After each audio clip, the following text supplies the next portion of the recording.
Okay, yeah. Live. It says it's live. Praise God. Okay. Welcome. James, do you want to bring us in? You got it. You got it, Jimmy. You got it. Okay, well, welcome everybody to Watch Your Voice, a podcast for preachers by preachers.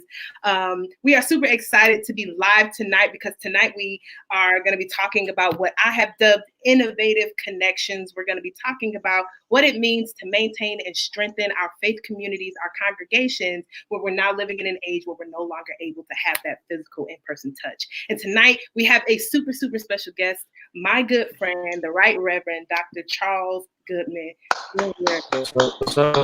Right. Welcome to Watch Your Voice, Doc. Man, thank you so much, guys. I'm honored to be here, share with you guys, man. Thank you for providing this platform for preachers and stuff. So, man, that's great. Absolutely, man. Absolutely. I'm certain that everybody already knows who you are, but just for formality's sake, I'm going to go ahead and introduce you to those who, if you don't know who Dr. Goodman is, you're probably living under a rock. But the Right Reverend Dr. Charles Goodman Jr. is senior pastor of the historic Tabernacle Baptist Church of Augusta, Georgia. He is a native of Greensboro, North Carolina. Greensboro, 336, baby. You better recognize. Okay. He's a graduate of Wake Forest University, my almost alma mater, praise the Lord. Almost. As well as Chandler School of Theology, Wesley Theological Seminary, where he obtained his doctorate of ministry. And listen, y'all, when I say we are sitting with an academician indeed, I'm talking about Dr. Goodman got more degrees than a thermometer, okay? And we are just super excited to have you with us again. So Dr. Goodman, tell us, how are you doing in these quarantine streets? That's a complicated question. I am, as a pastor, I am as a thought leader and a person who loves leadership. I'm on 1,000, man, trying to figure out, trying to be innovative and creative. But my humanity, just like everybody, is wrestling. This is a heavy time. This is a difficult time. It's an uncertain time. My faith is strong. It's just, I like with everybody, and we're not immune from it, is just trying to figure out what else is going on, man, and how we can kind of navigate through it. So I'm in that strange tension. I'm in that tension. So as a like I said, a communicator, all the stuff that's happening content wise, and as a leader, man, I'm on 1,000 trying to figure that out. But, as a person, you feel the weight of it. And as a pastor, I feel the weight of not able to physically connect with my congregation. And so it's just a strange place to be. Certainly. So what's been fueling your creativity and what's been fueling your content? Man, I think at the end of the day, the crisis and having to be ready and having to prepare. And in moments like this, not only on Sunday and preparing to preach, which I'll be honest with you, the only consistent thing I have in my life right now is sermon prep, which is why I'm so diligent about it, because everything else is so uncertain. So to still be able to prepare is the only thing that I have that's consistent in my life. Everything else is uncertain. So I've been trying to keep that discipline. That's been helpful. Trying to spend more time in my devotions, which was already a major part of my walk period. But just trying to navigate those. And so I think that's it. And just trying to really be able to speak in the moment. I think as a preacher, as a proclaimer, not just that, but also content creator, which is a major part of my role at my church, casting vision, but also creating content. And so making sure that I'm trying my best to stay relevant, to speak to the felt needs in the current situation. Like, this is not a time that you can get warmed up, messages or warmed up thoughts. It's almost like, all right, what is God saying now? So I think that's what's been really challenging me. So. Yeah. Right. Now, I think you're right. I mean, having it weekend after week, coming up with fresh material, fresh content, and then also, doing the talks that you're doing during the week. Yeah. I love how you place it. That's the most consistent thing that's going on right now. That's all I got. And here's the crazy thing. If you really think about it, we'll probably have to preach every Sunday this year. Like, there is literally no breaks. I've been thinking through this, like, I'm probably going to have to preach every week this year, simply because we just don't know what re-entry looks like. We don't know, what breaks look like. I don't know, even within our church context, what anniversaries or revivals. We just don't have no idea. So, I mean, we can speculate, but we're probably, as pastors and proclaimers, going to have to preach every week this year, which is a lot. So that's something I'm gearing myself up. Now, I told my church, I hope I'm wrong about it, because there's some assumptions that I have about all that we're going through, but I'm not sure. So I'm preparing myself to be ready all 52. That was really not the plan in the beginning of the year. You have some built-in times of travel and built-in times of when you get ministered to, but this is going to stretch us. It's going to really stretch us. So with this whole idea of, preaching all 52, could you talk to us about how important, I guess, it is for your congregation to see their pastor, to hear their pastor on Sunday mornings? Are you looking to putting up like guest ministers or staff ministers to preach on one of those Sundays? Great question. I think for me, I think this is a time that I think our people need to hear our voice. And they really need to hear the shepherd's voice of the house. So I'm really being committed to that. My staff and leadership is trying to help me and support me to that and give me enough space to kind of, figure out what preaching in a pandemic looks like. Right now, I don't know. Once again, I'm ready. I'm grateful. I got some great friendships with people. I'm doing some virtual revivals where I'm going in and recording some material, and we're sending it to people. I'm just not sure what it's going to look like. I'll be honest, man. This is, here's the crazy thing. We are still in the first quarter of this. I don't think people really, it feels like years, but we're only into closing out the second month of this, which is just, my God. So part of that is how do I there's so many unknowns, man. We had our calendar set. This is the year we're going to plan our third location. We'll celebrate 135 years as a church in August. I just celebrated 13 years in April. So when all this happened, man, we just had some tremendous plans for this year. And it just shifted, and once again, I can't be angry about it. I'm just like, man, God, I wish you would have gave me a heads up. I'm mad at some of these prophets out here. They could at least told me.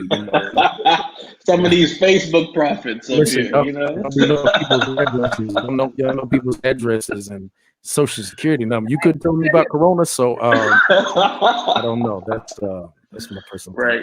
Don't send me no hate emails, y'all. I'm sorry. So this is what I'm curious to know. Last week we talked to Dr. Melva Sampson, who has a platform that has always been digital. Pink Road. She's always been online. She's incredible too. Incredible. Yes, she is. But what I've been curious to know is whereas she's always been online, the church is a space where we come together every week, multiple times a week, sometimes multiple days out of the week sometimes. So I'm wondering what that transition was like, going from always being at the church to now having to foster community in a digital space or find other kind of ways to build your community and strengthen your community. So could you talk to us a little bit about how that transition has been and how you what challenges you've encountered with that? Yeah, it's interesting. But first of all, we'd already, and I can only speak contextually, is that we've always been online. But I think the shift happened where now we're focused to our online congregation. The strategy of online changed because mainly our online experience before coronavirus was, hey, y'all, watch us have church. Now the methodology shifted to, hey guys, we're gonna have church with you online, and it's different, and it forced us to think through some things that we hadn't thought about. Because I do think, before the online experience was, hey, you could sneak preview or preview what we do in person. Now we are intentional about making sure that we engage you during the moment. So our church, man, is crazy. God had did some things, and I look at retrospect that I think prepared us for this moment, that even some small stuff, it was always our plan. So I I'd already planned out the next 5 years. 2020 is the year of clarity. 2021 is a year of expansion. 2022 is a year to dream again. 2023 is a year to be all in. 2024 is a year of unity, and 2025 is a year to stretch. So the plan always this year was 3-2-1, which was our 3 counties, 2 states, 1 church. So we were going to plant our 3rd location in August. Next year expansion, we will move into 4-3-2-1, which is 4 campuses, 3 counties, 2 states, 1. The 4 campus was going to be is Tab Main, Tab West, Tab North, and then Tab Global. And so it was always our intent to develop an online campus. So it's crazy when coronavirus happened, we just expedited this Tab Global platform. Now, over the last few years, man, it's incredible how God has done some things. Like we were getting equipment. We put fiber in. We were the only place in our area to have this fiber. And we're just doing our stuff. And I ain't gonna front. My staff's like, Pastor, can you do this? And I was like, I mean, it's okay. But I didn't know at the time getting this stuff would set us up to really be helpful and manage this moment now. Like we had a lightning storm last year that knocked out all my main equipment at my main location, which forced us for one Sunday to have to broadcast from West. We had to get all new equipment. Now, I'm mad at that moment last year, but fast forward this year, when coronavirus hits, we didn't have to upgrade. We had all new equipment. Right. Stuff like that. Even upgrading our multimedia department. We have an incredible team that we brought them on full time at the beginning of the year, and it just kind of things were put in place. So when this happened, we could pivot fast. So we was in the last time we was at church was second Sunday of March. It was our Women's Day. Dr. Danielle Brown preached a silly. Then we had revival that Thursday, March Gladness, Claiborne Lee. But on that Wednesdays when the NBA shut down and we were getting the word this quarantine was going to happen. So because all this stuff had already been in place, I had an amazing team. We were able to pivot. So we was able to move to an online platform solely starting that week. And we've been trying ever since then to try to perfect it. One of the things we try to do is we create our Sunday morning experience. We created like a live TV show. So we have video components, but we have live components as well with the worship and with the word. And we were trying to make it intentional that I try to think about our sanctuary being a studio. And so that's what we're always trying to figure out how to perfect it. Because once again, we moved from one church in multiple locations to one church in multiple homes. You know, that's kind of like the strategy that has shifted. But it was Tab Global. So that is where we kind of had to make that shift. Now, it's been uncomfortable from this regard. You know, when you think about the Black church, and I'm an apologist, lover of the Black church, and maybe we'll get into the conversation later on about reentry, because I think that's why a lot of our Black churches will probably struggle with reentry versus perhaps our lighter skinned counterparts, because part of the Black church power is not just in the worship, but in the fellowship, the experience. And that becomes the hard thing that we're trying to figure out how to replicate. And that's taking, you know, it's a little different than what we do, because it's not just the event, it's not just the worship and word, it's the fellowship. And that's a critical component of our church. And that has been hard to try to recreate, especially in an era of social distancing. So we were able to pivot and we were able to kind of move. I really can't attribute it. I contribute. We got an amazing team from our worship and arts, Trey McLaughlin, who does an amazing job with getting them together, and multimedia and marketing, and we got an amazing team. So they just work it out, and I just go and create the content and just make sure that I'm ready to at least say something on Sundays and the other things that we try to do. Yeah. Wow, that's I asked this question last week. I'm gonna ask it of you as well. A lot of live broadcast worship service has been kind of just a repackaging or reshaping of kind of traditional church. So do you think this is an opportunity to kind of think outside of the box in programming and content wise of the church? Is it a time for us to kind of be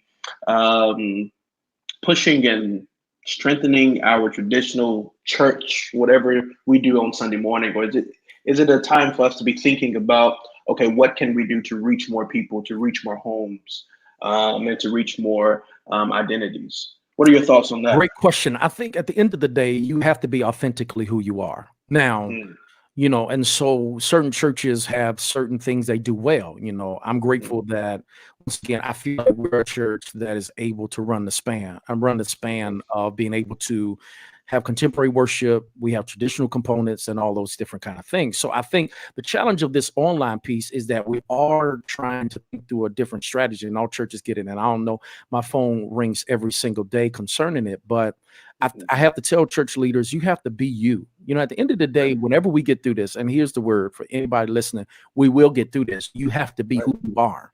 And people people buy into your authenticity, right?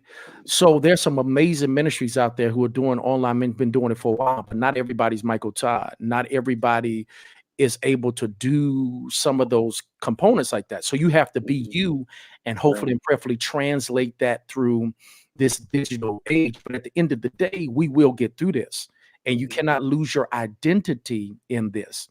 Now, I do think we have to think through certain things about elements, about what goes, what comes across well online. You know, I've been struggling with that from a preaching standpoint. When this first started, I wanted to try to preach my normal style. Because I've always wondered, does our normal Black preaching style translate well online? Does it go through the screen well? But then the last series that I'm in right now, I tried to shift it up, and I've done more of a didactic teaching kind of series. So I'm still experimenting, because I'm like, okay, what works? You know, length of sermon is still something I'm trying to grapple. Typically it'll be 30, 35, 38 minutes. Now I'm trying to get between 25, 27, 28, because I'm in experimenting mode. So what I am telling churches, this is a time to try it. Like try. Right. You know, there is you can fail forward, you know. And so every week we're going over it. Our staff, when we talk virtually, we're trying to figure out, all right, did this work? Okay, what else can we do? Because not only do you have to worry about Sunday, but also how we're engaging you during the week. So we have a schedule of things we release, whether it's our announcements and stuff on Monday, or the highlight of the sermon on Wednesday, plus the sermon notes. I'm doing a new thing where so this week I did a sermon on the cure for the virus called discouragement, which is joy. So I'm doing a follow-up this Thursday with an interview with, I think, 4 graduates, and how they're navigating having life kind of shift in this last moment for them, right? And then Saturday we do a rewind of the sermon so that they'll be ready to receive what we got on Sunday. So we're just always trying stuff. I think this is the moment to be creative. You know, you can't get married to anything. And I do think, you know, truth of the matter is, when this first happened 2 months ago, we just did not know how long we're going to be in this. And the truth of the matter is, we still don't know. Right. Reopening does not mean re-entry. And that's a whole different conversation, because I do think most of us are going to have a rude awakening, because I hear a lot of people talking, man, I can't wait to get back to church.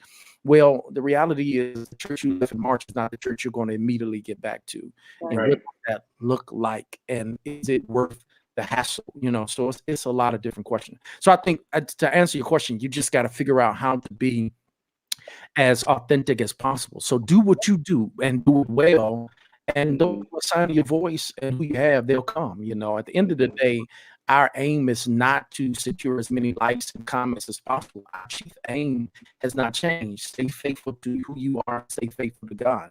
And if we do that, then, you know, it'll play out. You know, it'll be what it is. So how has your community received it? Like the congregants, I know that a lot of churches, in the Black church especially, but a lot of churches have those members who, you know, prior to this season were not like, I'm cool on the digital stuff, that don't want to be on Facebook and stuff. So like, especially like with your, not saying that all older, you know, folks are not down for social media, but like for those who might not be really well versed in digital media, like how have they been receiving this entire situation? And how do you offer pastoral care to your congregants in a time when you can't touch them? Well, it's interesting. Let me say this. First of all, I do think my church has been incredibly supportive and understanding. We're in a global pandemic. So everything else that was kind of minuscule and problematic, everybody feels it. And also, I pastor a Black church, and the data is pouring out that it's affecting our community disproportionately than others. So I had to be very sensitive to that. So there was things that we had to learn along the way. You're right. There are people that could not get, you know, on Facebook or YouTube or through our website. So we came up with an idea, and we have about a solid crew of people who call in to listen to worship through a phone conference that we connect to our YouTube. So they're listening to it, because some didn't have Facebook, or they didn't have YouTube. So and we had to learn that on the way, you know. Then we tried to make sure that we were more up to date with our TV broadcast. It comes on Sunday morning at 6 o'clock. So we wanted to make that more recent. Typically before that, we were playing sermons that were months old just to catch up. Now we're making sure that we put the sermon out that's more up to date. So that's another medium we're trying to do. But I think we're just all kind of scrambling. I think at the end of the day, what we did learn in this, and what I am grateful for an amazing congregational care team at our church, is that you got to still have some old school practices as well. Call your people. Yeah. Do periodic check-ins. And man, I got a great team that really tries to make sure of it, and so I get a list of people I call daily. And so I make sure that we try to touch people, as best we can. And then you have others within the context of our congregation. This is a team effort. And this is where we learn the importance of pastoral care and just trying to stay connected. Because one of the things that I think we really haven't thought all the way through is, man, how are we going to be on the other side of this?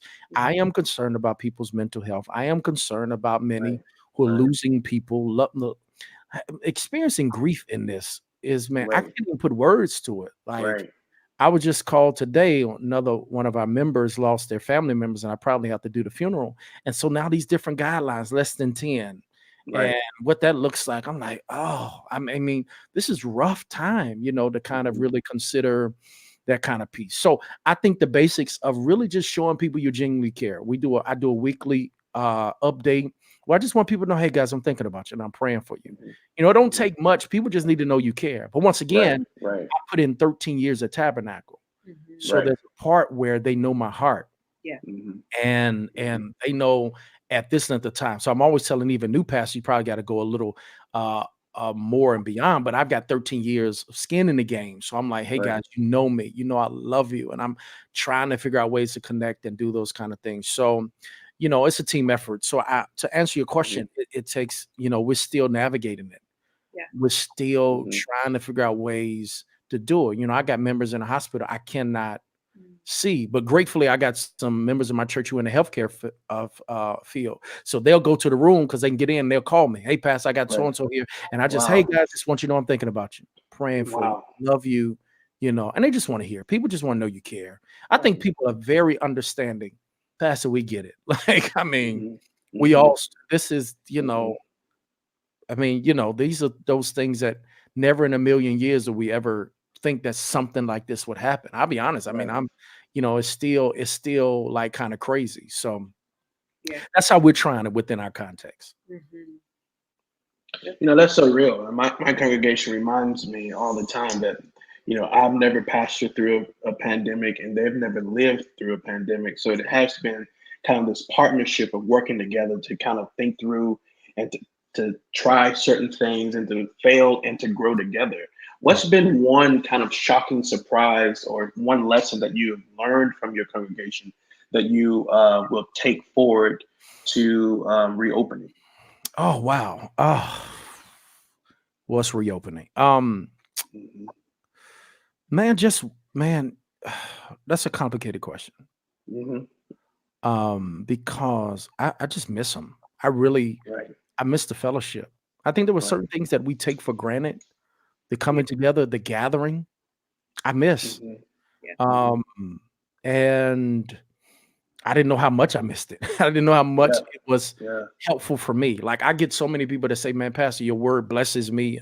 And you think about, because all we hear is about how it helps people. But man, I am helped by the people, their prayers and seeing them. And that's been the thing I miss. I miss the energy and the interaction with the people. And that's been kind of the thing that I know going forward, I will never, ever, ever, ever, ever, ever take that for granted again, So, I mean, that's my context on that. I will never, whenever that time comes or whatever that looks like, I will never take that for granted again.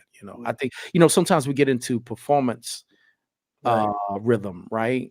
And I'm coming to this word and I'm rolling, but man, I will never take the communal effect. And I think if anything out of it, I'm hoping that people will appreciate greater intimacy we have not only with God, but with one another at a higher level when we get through this.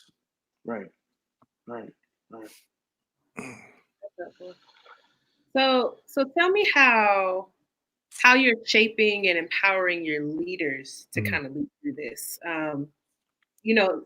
Us associate ministers and stuff, we're not as in the forefront, but there's still work to be done, and we still get calls from people just in regular day life looking for some encouragement and stuff. And having been the kind of the extension of the pastor in many ways, like now that looks different. So like, how are you empowering your ministers to kind of lead in this time? Well, man, really trying to challenge them to stay in congregational care and stay up. Like one of my ministers right now, Reverend Tony Cross, just hit me up. My men are in a man cave, so as soon as I get off this, I'm gonna go shoot to them on a Zoom call to just say hello. I think, man, that's a complicated question, because I will say that even within the context of church, being an associate of the pastor, especially within the Black church context, is a weird space to be in.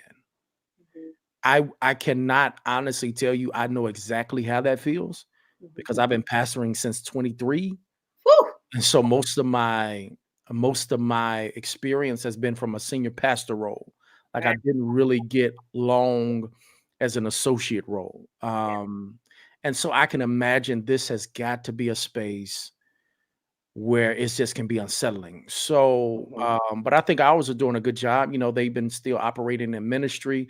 You know, still some of them have done with the prayer call. Like I said, Reverend Cross and some others doing some other things discipleship wise. Our circles of growth is growing. So I think you just gotta kind of figure out that niche and then really just try to push it. You know, this is a difficult space, man. I wish that's a great question, because I wish there was a way I could do it better. You know, I'm so busy trying to make sure that I keep my sanity and get our staff together and do the other things, you know, that this is it's a weird season of exploration.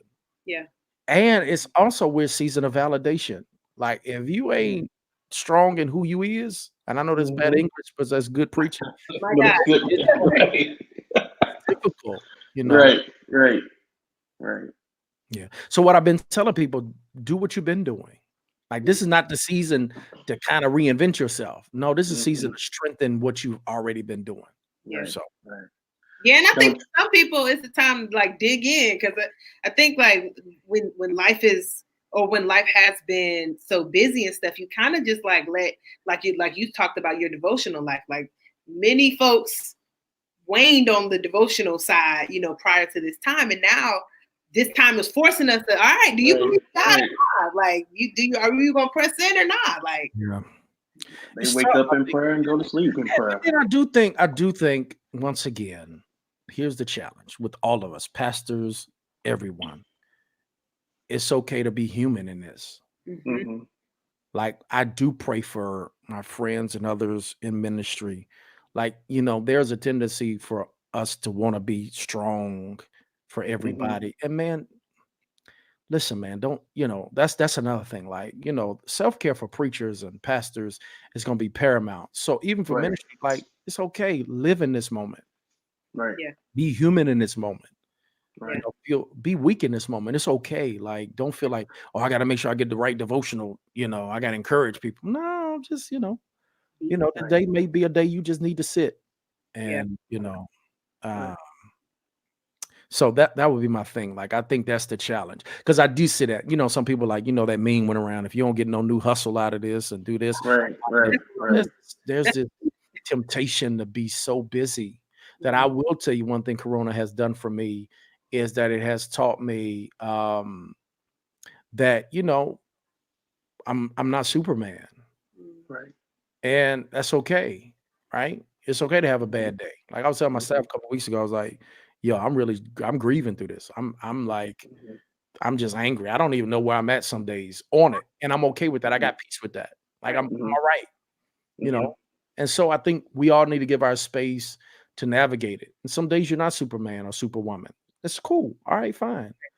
Do what you need to do that day. Right. So I think that's helpful too, because I think a lot of times, like lay members in many contexts hold the pastor and people who are in ministry up so high that they don't get to see us as human, or they don't allow themselves to see us as human. So I think like now is like a time where they're really having to be like, oh wait, pastor really is a person too. Like, you're a regular person just like me. All day long. Yeah. So and they will give you the grace to be human. Yeah. Right. And that's been the blessing about this whole pastoring during the pandemic is that your congregation will give you the grace to make mistakes and to fail and to try again. You just got to have the courage. I read I've been reading the Howard Thurman's Meditations of the Heart. Well, you getting heavy. Well, now he's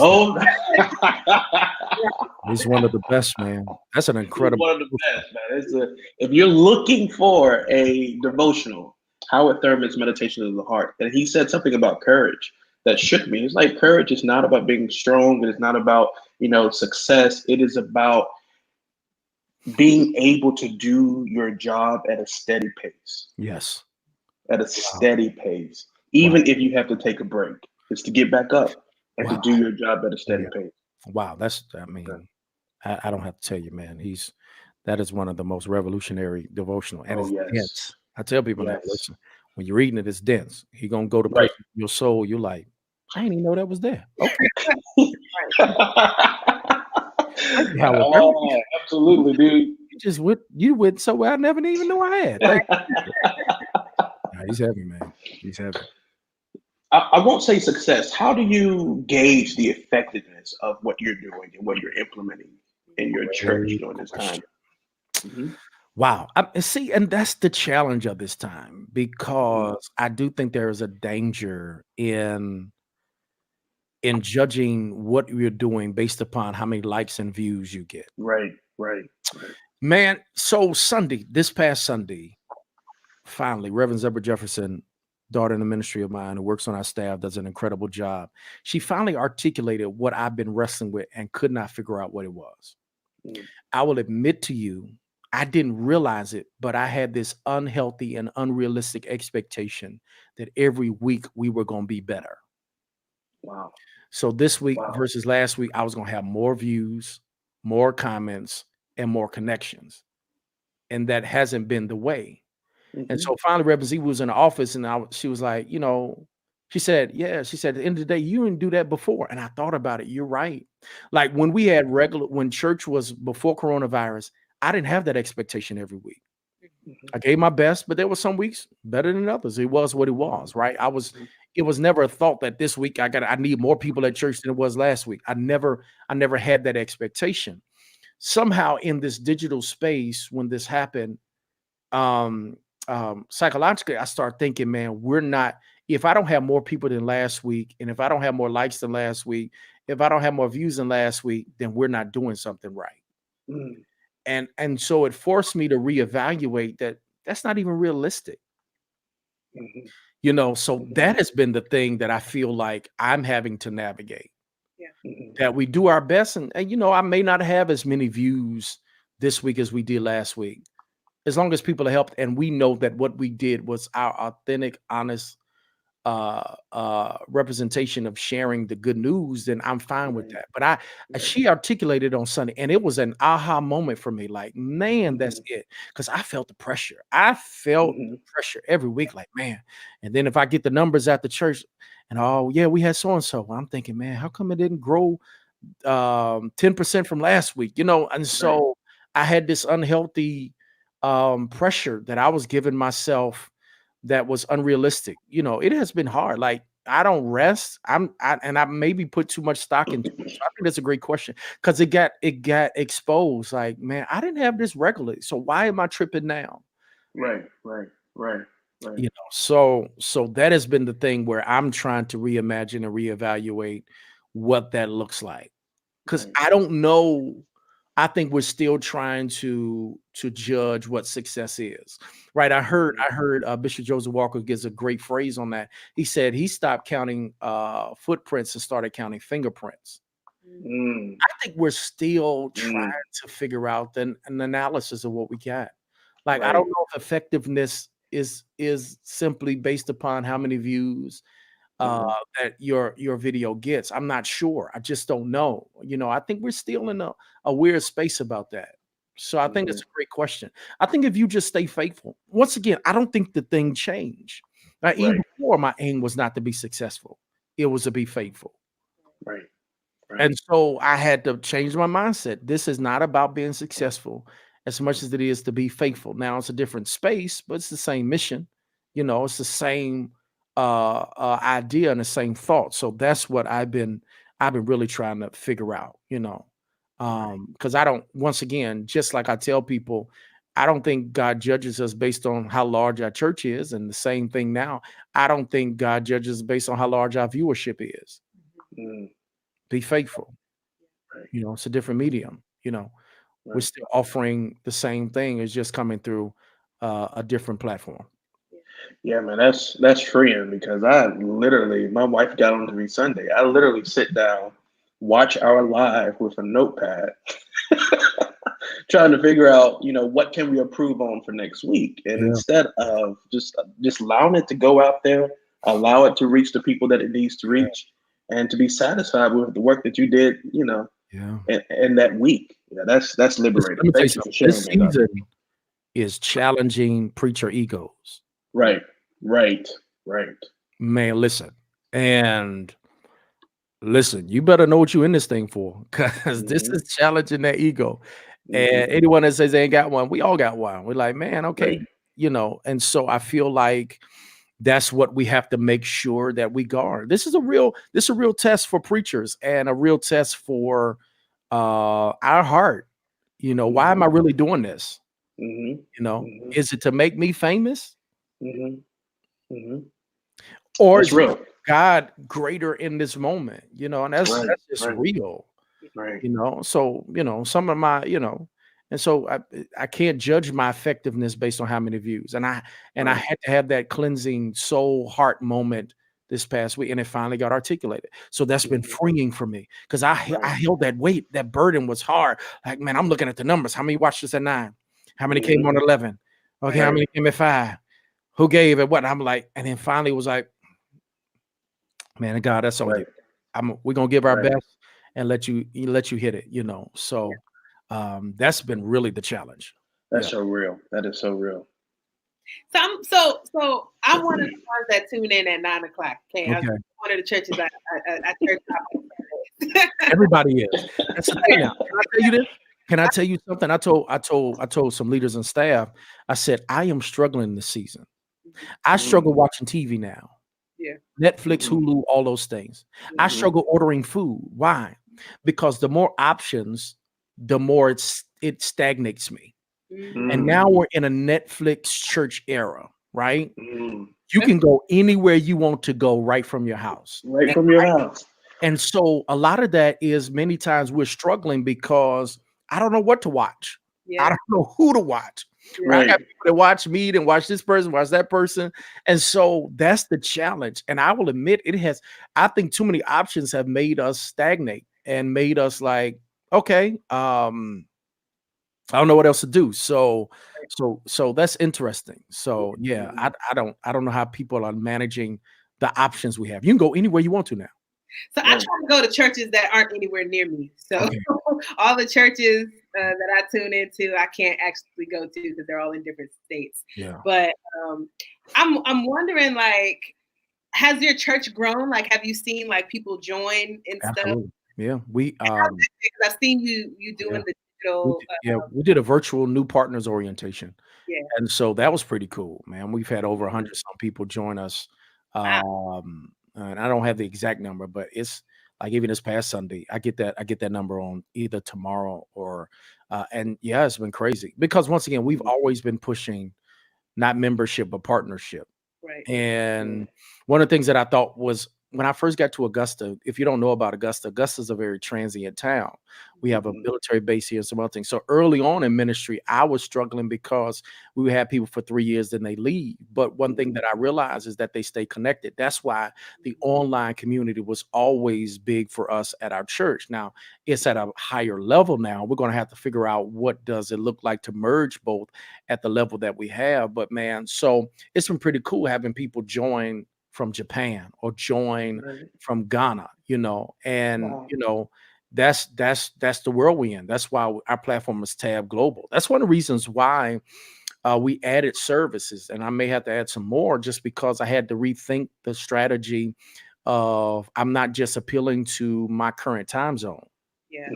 So I'm having to consider adding more services for those West Coast, those on the other side of the globe. because once again, their time is different. If you're global, you got to think global. Right. So that's the thing that I think we've had to kind of navigate through. Yeah.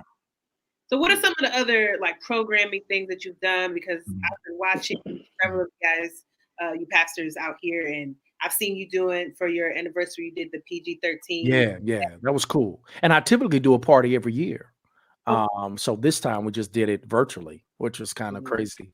And I was trying to get into the groove, but it was cool. And it was something we did because one of the things we tried to marry during this time is our community outreach. So, and our church has been incredibly generous during this time. We have not missed a beat from a financial standpoint.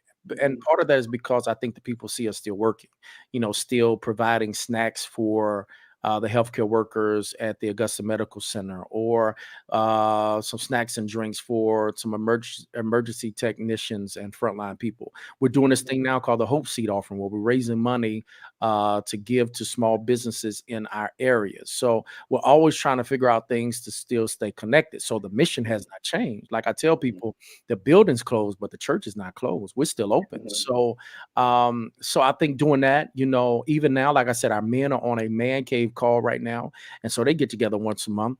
We're doing more youth discipleship that's on now, and so they're meeting different age groups on Tuesday and Wednesday. We did our new partners orientation that was online. I really think there's some things that we'll probably never go back to, or it will look different. The new partners things work. I think at the end of the day, we're going to have to and here's the thing, we're going to have to reimagine our theology of a building. Right.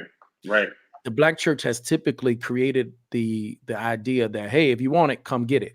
Right. And that's so antithetical to even this culture. So I think we're really through this are going to have to figure out, what does the building mean?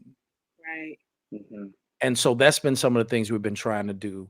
Just trying to figure out. So that's been, it's been crazy trying to just think through stuff that's going to be helpful. Like we said, next week we're doing something to try to virtually congratulate our seniors. And so, just trying to do felt needs. I mean, one of the things that I think and what's stretching me is that we just don't have no timetable to this. Like, I could handle this better if they could give me a definitive date. Right. We ain't got no definitive date. Right. We're talking about reopening now, but re-entry is going to be a lot. They're talking about COVID-19 is coming back in the fall. So even if people do reopen, you're going to have another outbreak, which they say is going to be worse than this first one. I don't know about y'all. I do feel like our governor here in Georgia was a little presumptuous moving up to do it. I don't think the data it showed for us to move to reopen as fast as we did. And so I am a little skeptical, man, because I ain't gonna front. I ride around here. If I go to the office and go home, man, people out here like it ain't no thing. And I'm like, all right, this thing come back out. We ain't had enough testing, ain't been enough tested. I mean, I'm like, so I just think that's the thing that I'm really like, I just don't know. I don't know, I've been on these phone calls with pastors locally and nationally about what does reopening look like. And I'll be honest, re-entry is going to be a real tough thing for churches. Yeah. What are you doing for you, Doc? What are you doing for your own sanity, your own rest? I mean, is there a PlayStation 4 involved? Listen, I'm on the Xbox. I've been playing. Oh, you're on the Xbox? Okay. Yeah, Xbox been my thing. Honestly, just kind of chilling. If I ain't having a good day, I just ain't having a good day. Working out every day. I have an accountability partner, one of my best friends in the world. We grew up together. And so we will send each other workouts every day and force each other to do them. So that has been very helpful because I am not trying to be, I'm not trying to get the quarantine 25. You know what I'm saying? So, right. I'm really. It's too late for me, bro. It's too late. I'm trying to. I got 25 and 26. That's been helpful is to do that. Even weekly, get out. Take some walks and do some running. I'm trying to make sure that maintains a portion of my life. Also, man, got a dog, which is crazy because I always wanted a dog, but my schedule never predicated me to have one, and I finally got one. I was like, my staff was like, "You sure?" Like, man, I ain't got nothing else to do. I ain't traveling, so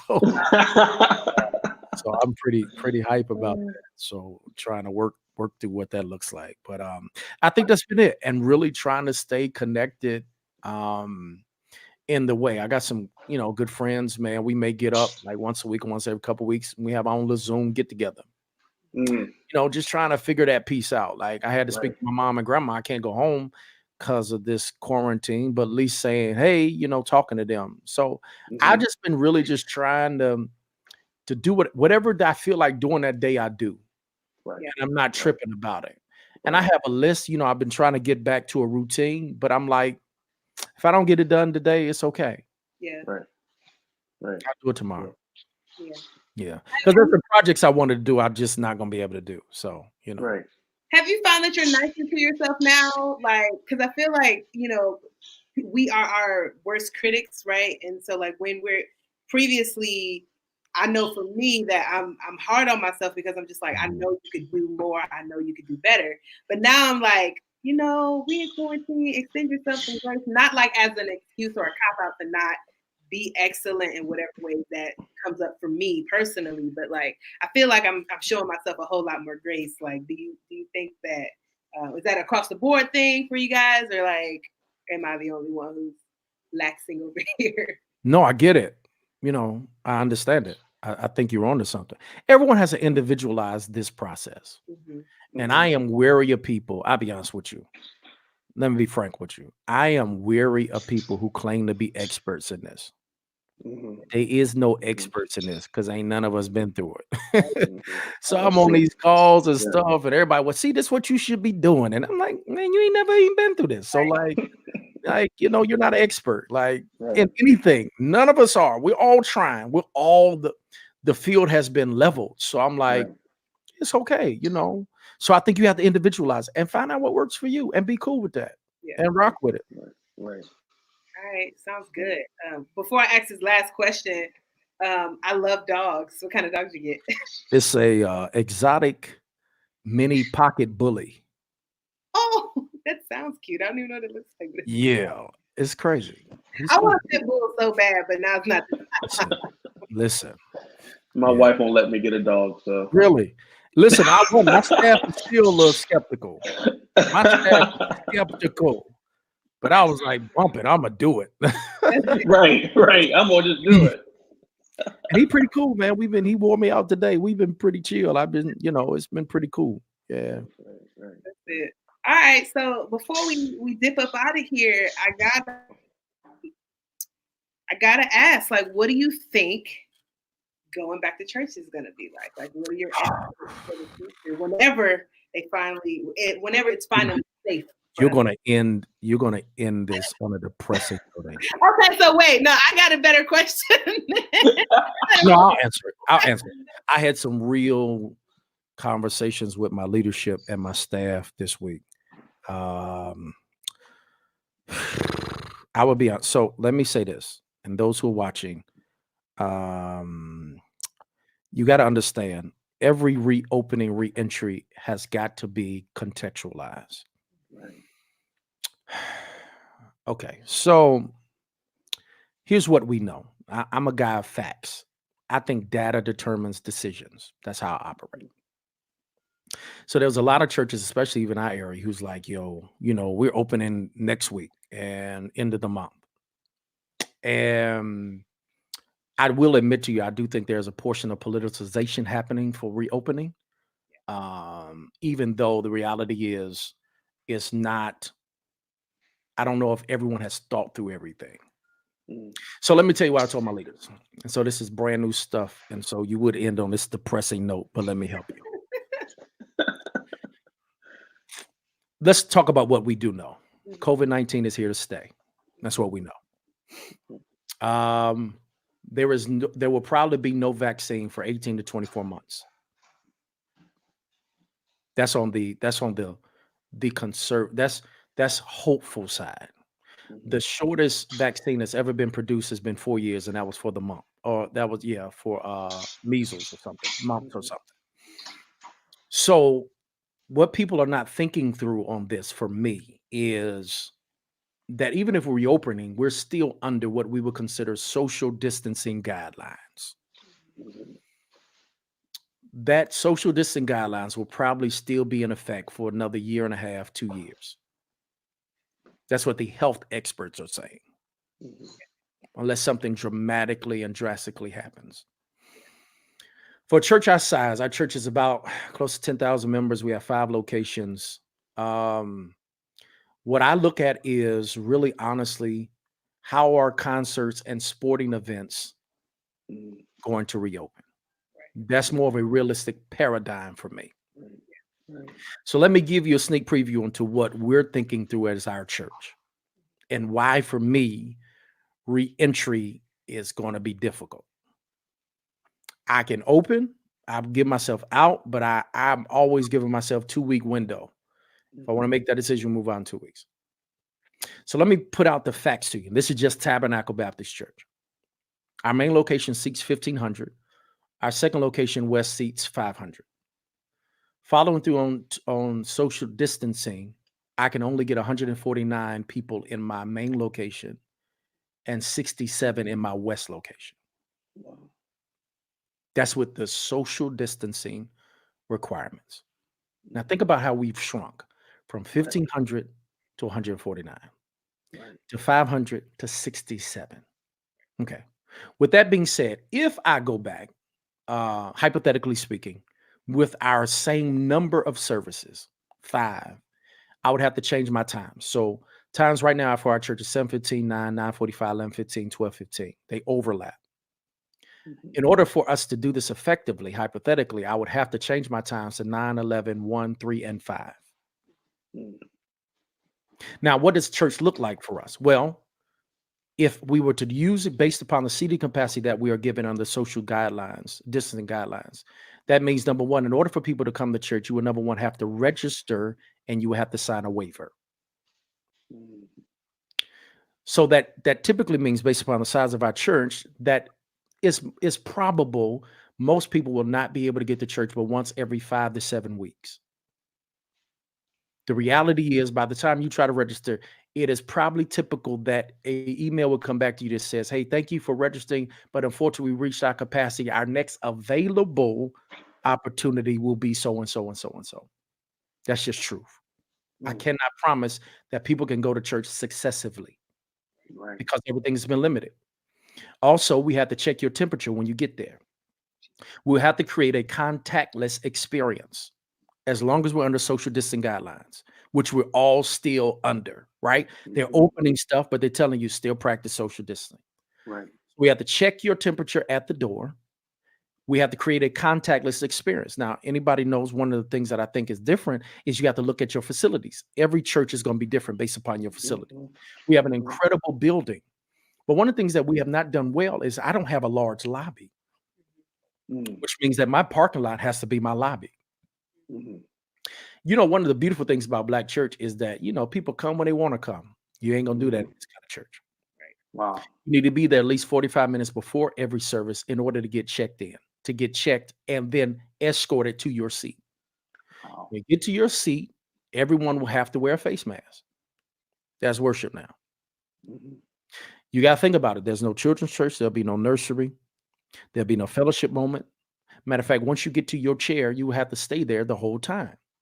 I can probably only group as much as 3 people together because more than 3 would probably throw my ratios off. You can't choose where you sit. You just register and will be given a seat to sit. Right? So how's the offering going to be going? I don't need nobody gathering and counting on whatever. So how you been giving now? Continue to give. You give online, give right there with your phone. If you've been mailing it in, drop it off, do that. I got to create a contactless experience. Basically, people are signing up to be a studio audience. Wow. And then leave out. Now, here's the other thing for most of us that most people ain't thinking about. In order for us to be effective, we have got to have an industrial cleaning company. Because I don't know about you, it is hard finding cleaning products.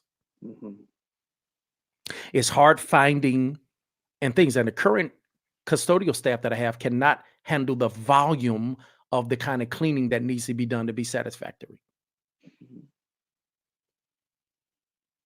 The easiest portion for us to try to do social distancing is in the sanctuary. We ain't even talked about entrance and exits. I can't even tell you that I can only get 2 people on the elevator. I can't tell you what that looks like. That's why it's so overwhelming. And the critical question is the hassle worth the experience? Right. Because this is the reality. Until we get a vaccine, until we get what they consider herd immunity, which we don't know when that's going to be. Right. That's what church will look like for the foreseeable future. Jesus. From my context, that's what it looks like for us. And man, so I am, and I told my leadership and staff, I want to be wrong, but I don't know. I don't know how we can get in before 2020 is over. And even when we get in it, what it looks like, is that the church you want to go to? Because what you left in March is not what you're coming back to. And that's the thing that I think we have different. So some of the other counterparts I had, there's some churches in Texas, Ed Young, them opened up, man. If you see some of the pictures, it's depressing, because one of the other things that makes the Black church incredible to me is not just our worship, it's the experience that every weekend it's a family reunion. You go to church to see people. You go to church to hug people. Well, you can't do that. Yeah. Mm-hmm. And here's the other thing. I pastor Black people. This thing has disproportionately hit us at a higher level. What does that mean? It means that there will be, we are 13% of the population, but 60% of the deaths, which means a large portion. I have young people that come to my church, but I'm not a young church, which means the most vulnerable are literally, we're going to have to really tell them, you probably need to stay at home. Seniors, people with compromised systems, which is a lot of us. So part of the challenge, and listen, I want to get back. I miss my people. I miss the gathering. I miss being around people and hugging so and so and seeing so and so. But that's not what you're coming back to. I just don't know. I just really, and that's the critical question. So it's not just reopening. It's not saying, hey, we're going to have church this Sunday. No, it's all that it has to go through in order for you to even get in the building. So we're running through it now. I got a great logistics team, and they're going through it. And I'm telling you, their feelings are hurt, because I have some great people on that team that work with the military and medical, and everybody, yeah, I can't wait to get back to church. Okay, this is not the church that you left. Right. And that is the thing that we have to wrestle with, because COVID-19 is going to be here. Like, that's what people are not really kind of thinking through, is that we're going to be under social distancing guidelines for a long time. I mean, for the foreseeable future. That means that's what it looks like. I don't know. I don't know if that's, and people have to determine that. And every church contextually has to determine, is the hassle worth the experience? Right. I don't know. I really do not know. I want to see my people. I don't know. There have been some innovative ideas when people are saying, drive up church, but it's still, we're still learning more about this virus, man. I was reading something the other day. They talked about, man, that one of the super spreaders is church or choir rehearsal. You know how hard it was for me to tell Trey McLaughlin, who's one of the premier voices and choir leaders in the world. I'm grateful to have him on our team and grateful for his friendship and brotherhood. But man, I had to tell him, man, you do realize you probably will not be having a choir for almost 2 years. Right. You can't social distance a choir. Right. I mean, that's the thing that is really kind of, man, that's why this week I got back into another funk. Let me be honest with y'all. This was a rough week for me. Yeah. Because the reality of it hit me like a brick. Yeah. Like, man, this is a lot to really consider. And I'm like, I don't know if people, I don't know. I'll be honest. I don't know if that's what I don't know as a person, if that's something I would want to go to. Yeah. Yeah. To stand in line 45 minutes, social distancing outside, temperature check, walked in, face mask. I can't say nothing. You ain't saying nothing. And then as a preacher, I'm like, do I even want that energy? That's not energy. Like, right. You're there with face masks. I can't hear you. This is, you're literally signing up to be a a student, it's tough, man. And so if I'm getting it like I am now with the freedom and space of it online, I don't know. So that's something that we're working on. There's some things that we're thinking through. Is there another opportunity for us to kind of gather, whatever that looks like? I don't know. I would love to see my people, but even seeing them, you can't touch them. I mean, that's the thing you got to think about. Because here's the other thing that people ain't thinking through. Let's say somebody say they got sick and they say it happened at your church. Right. You ain't living that down. Right. You're not living that down. And so so that's the question, because man, I've been on all these conference calls and people like, man, we ready to do it. I said, man, what are you bringing your people back to? Right. What are you bringing them back to? I don't know. For me, I would grieve, like going into something like that after what we do. Man, one of the things that I'm appreciative about Tabernacle is our experience and how we're able to do church, man. I don't know if people will grieve getting in there and seeing like, wow, this is not what I remember.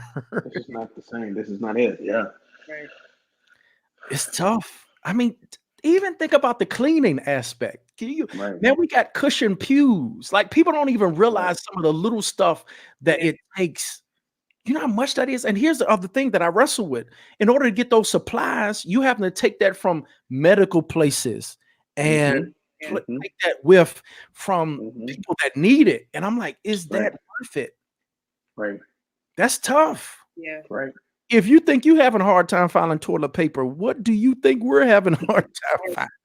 Right.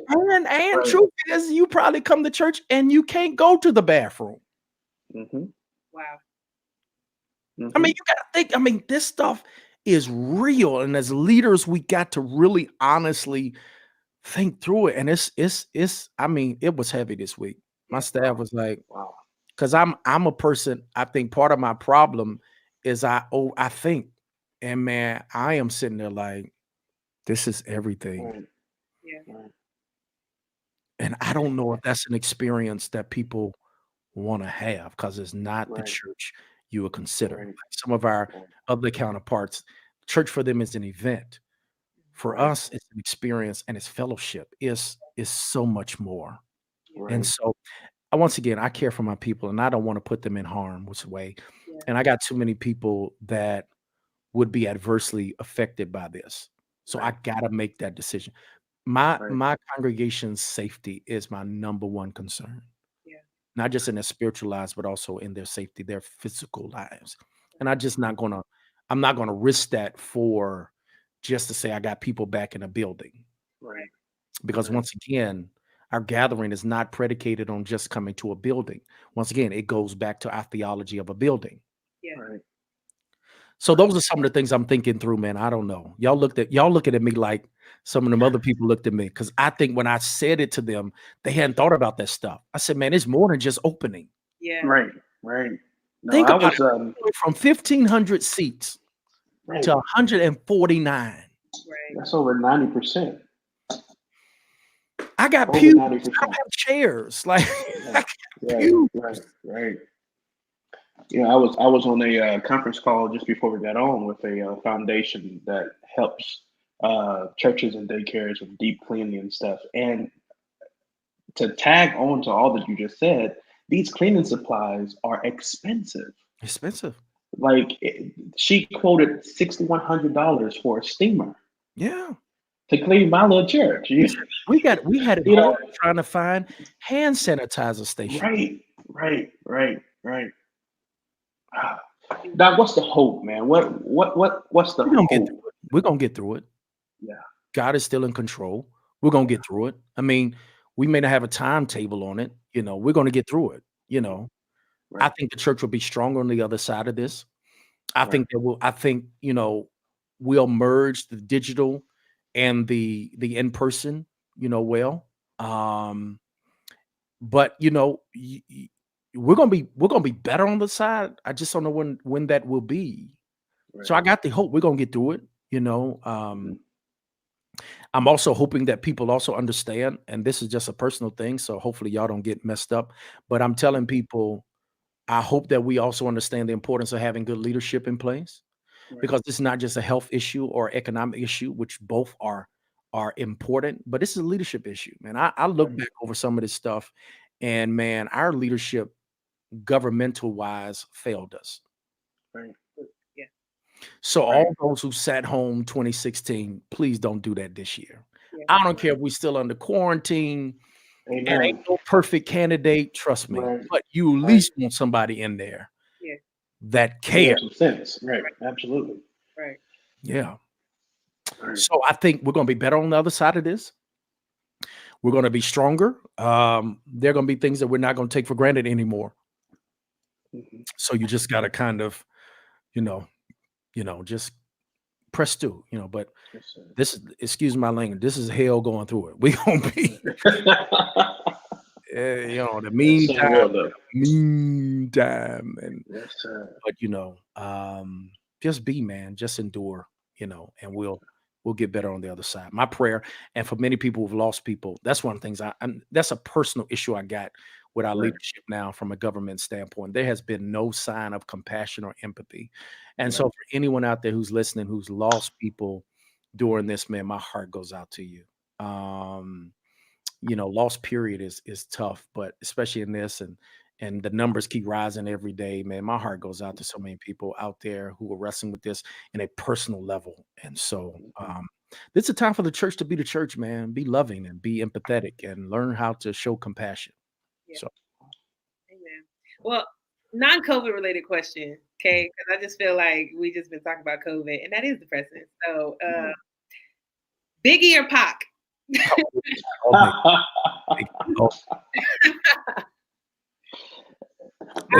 Versus I'm the hard Biggie guy. I'm a person. Okay, my shirt got a line. I'm a big time Biggie guy. Okay, Dr. Goodman, thank you so much for being with us tonight. Thank you for having me, man. I appreciate it. Proud of the work you guys are doing. Congratulations on graduation. Jay, I pray you well. JW, be good, man. Yes, good. Sir, Doc. Yes, sir. Always, anytime, and I can be of any assistance, man. You guys got me. So thank you so much. Absolutely. Thank you, Doc. Thank you so much. Reverend Dennis. Take care, guys. I holla. Peace. All right, Doc. Yes, sir. What'd you say, Denise?